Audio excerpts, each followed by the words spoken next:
The one thing about what these guys have accomplished, you know, and I mean, the minute you don't say Tim and Spikes don't deserve it, they absolutely do.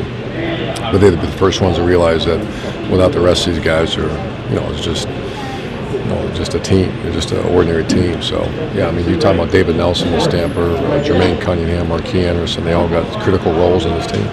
I think what happens in our team meetings, in our video rooms, and the plan to win, and we talk about, Watney's tremendous on what he does. And as a matter of fact, he's one of the best in the country at what he does. And that happens to be on the coverage units of two that kickoff and punt that we count on to win games. Yeah, I've never seen anything like the way he's handled it. And Tim does a lot of things I've never seen like it. And his mission and what he stands for is, I made a comment yesterday, it's, I think impeccable is the word, and I don't know if there'll ever be another one like it. That's how much, since certainly in my lifetime, I think he's the best ambassador I've ever seen in college football. How big a concern is FSU's offense? They seem to making plays, and you don't have a lot of tape on the quarterback. Well, their quarterback that got hurt was really having a year, and maybe one of the top offenses in FSU history. And then this guy comes in and against Maryland, and they had 400-plus yards, so a lot of concern. A really athletic guy, and they're running a lot of triple option that I didn't know they were running because I haven't studied them. And I flipped on their tape, and against Maryland, they're running it all over the place. So we just got to make sure whatever they do, that we all know because we do it. You better make sure someone has that quarterback, someone has a pitch. And Maryland did on one at 180 yards.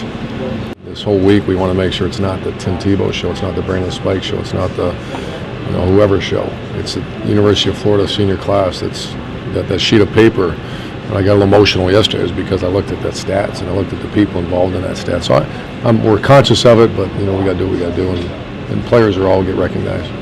When Tim came here with kind of like a cult following before he even stepped on campus, how did you learn over the years the best way to deal with that from a coaching perspective? Do you just kind of get out of your way and let him do his thing, or do you have to make suggestions? Well, I was at Ohio State with Chris Carter, and I saw that. I was, I don't know if I've ever seen anything quite like Tim coming here as a true freshman, and we try to do what we do, and that's practice extremely hard and make sure I don't want to say babysit him, but you protect him. And the one thing about Tim, he didn't need a whole lot. When Alex Smith kind of his senior year, on a smaller scale, that was the first indoctrination I had as a head coach of this guy that became a little bigger than life out there in Utah.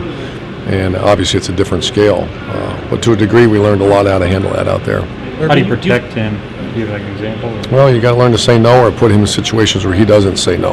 And that's where Steve McLean and Scott Leffler, myself, and you can't say yes to everything. You got to shield him a little bit because he won't say no.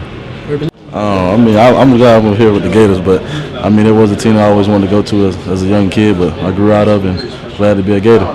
It's going to be a big game. One of them, like LSU game. Real exciting. A lot of energy out there. Guys got to play well. What do you think of their offense? So they've been going up and down the field, it looks like. When I watched one game, watching me play Maryland, and Burt Reed, number 83, he was really good. He looked really good. So I'm keen on him right now, basically.